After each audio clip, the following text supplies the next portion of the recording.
السلام عليكم ورحمة من الله تعالى وبركاته. أهلا وسهلا متابعينا الكرام.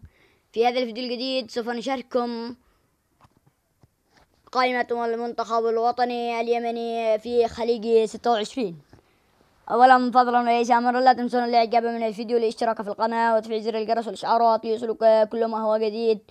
وأيضا لا تنسون الصلاة والسلام على سيدنا النبي صلى الله عليه وسلم. والآن هيا بنا نذهب لكي نكمل لكم بقية التفاصيل لهذه التشكيلة.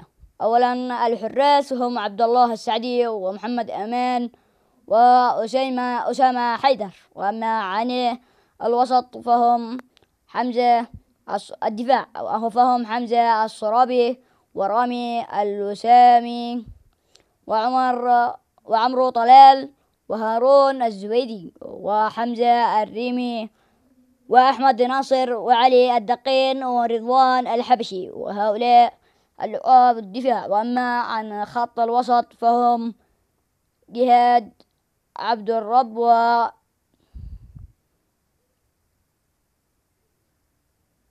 وممدوح بن عاج.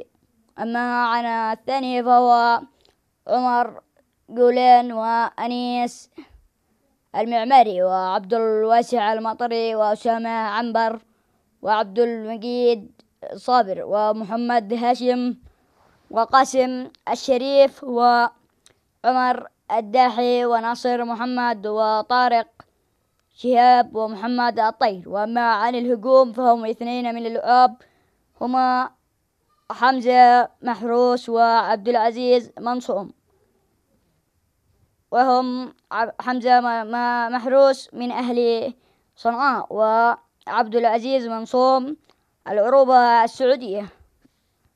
وإلى هنا سوف نكون قد أكملنا لكم تفاصيل هذه القائمة. نرجو من الجميع دعم الفيديو بالضغط على زر الإعجاب والاشتراك. والسلام عليكم ورحمة من الله تعالى وبركاته.